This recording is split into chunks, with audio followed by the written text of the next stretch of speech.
It's of profound responsibility that I stand before you today on this momentous occasion, the launch of the Zimbabwe National Action Plan on Resolution 1325.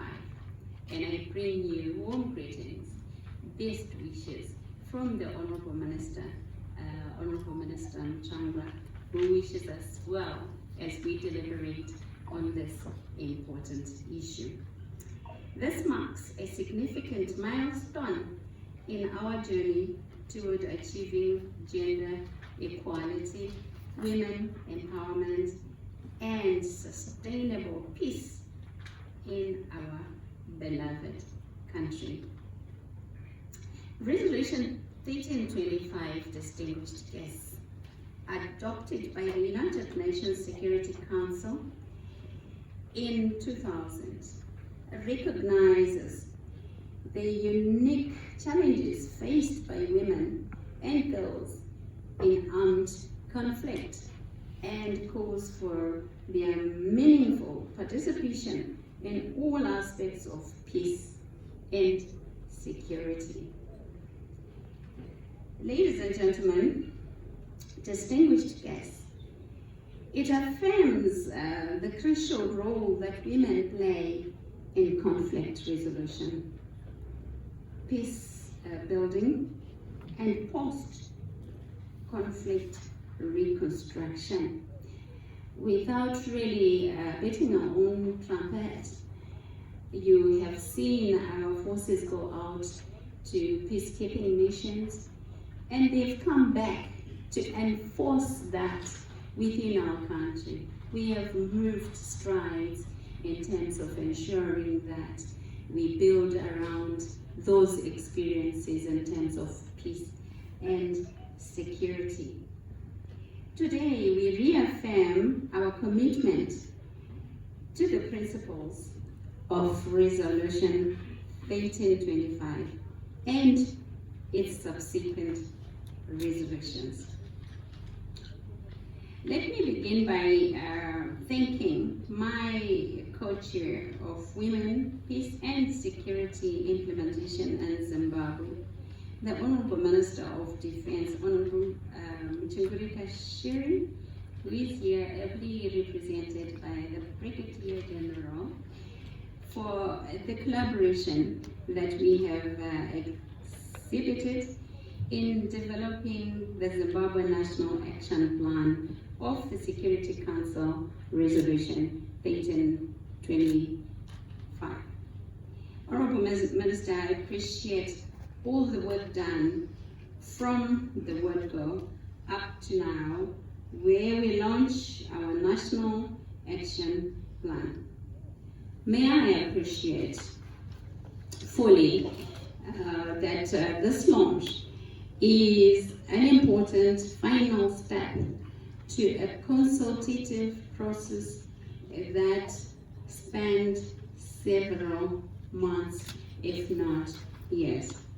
The National Action Plan we launched today is a testament to our dedication to realizing the vision of a just, inclusive, and peaceful society.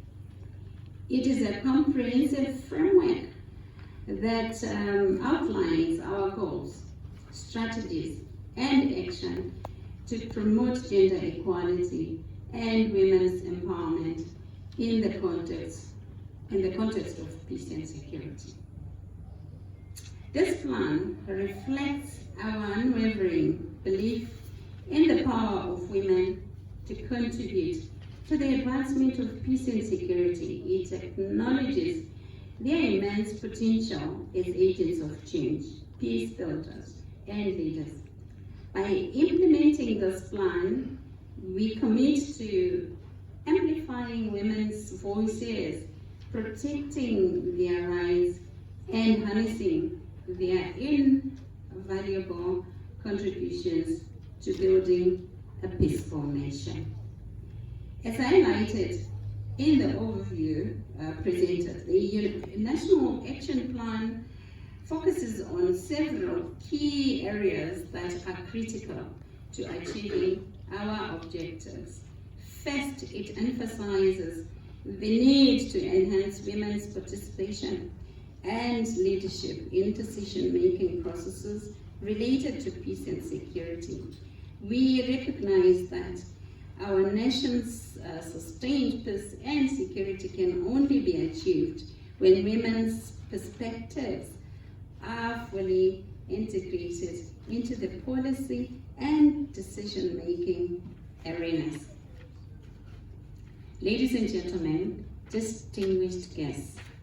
Second, the plan underscores the importance of preventing and addressing gender-based violence, which remains a grave concern in our society, in our country. We are committed to strengthening our legal framework, improving access to justice, and providing comprehensive support services for survivors of violence. Our goal is to create an environment where women and girls can live free from violence and fear. Third, the plan highlights the critical role of women's economic empowerment in fostering sustainable peace. We are dedicated to ensuring equal access to economic resources, opportunities, and livelihoods for women. By promoting women's economic empowerment, we unlock their potential to contribute to the nation's development and prosperity. Education and training, ladies and gentlemen, distinguished guests, are another key focus of our National Action Plan. We recognize the transformative power of education in promoting gender equality and peace. We are committed to eliminating gender disparities in education, ensuring equal access for girls, and mainstreaming peace and gender-sensitive curricula in education.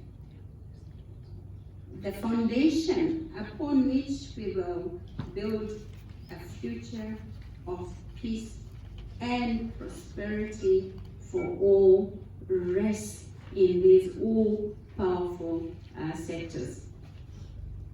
I am confident that the implementation of this initiative continue to be sustained as a mechanism to contribute to solving the problems that women and girls face.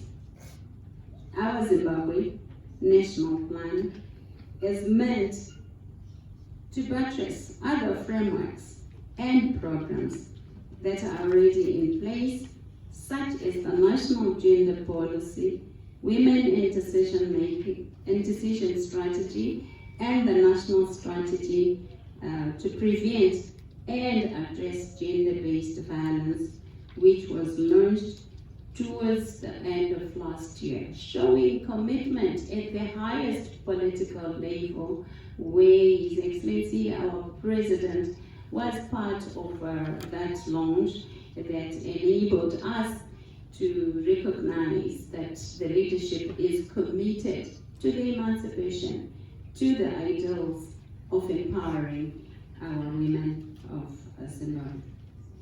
May I acknowledge the presence of the SADC Secretariat. As I indicated before, we are very, very pleased to have you.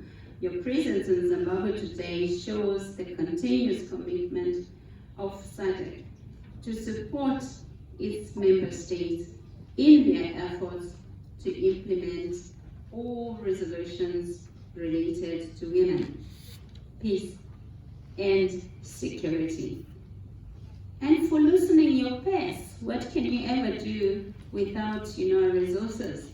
You committed to say the resources can be found so that we can move with our agenda. May I thank you and women for the technical and financial support that has led to this groundbreaking initiative for Zimbabwe. I must say, we need to celebrate. I must say, each and every one of us, as we walk out of this room, we must hold our heads high for being part of this historic launch. Ladies and gentlemen, as you may be aware, in 2 years' time, we will celebrate the 20th anniversary of Security Council Resolution 1325, 2000, the 5th anniversary of the Global Agreement on the 2030 Agenda for Sustainable Development, and the 25th anniversary of the Beijing Declaration. In preparation, Secretary General Guterres has encouraged all member states to undertake assessments of the implementations of all relevant Security Council resolutions related to women, youth, peace and security. I therefore call upon all stakeholders to back the National Action Plan with the requisite financial support for its implementation. Let us seize this opportunity to transform our aspirations into actions, to create a future where peace, justice, and equality prevail.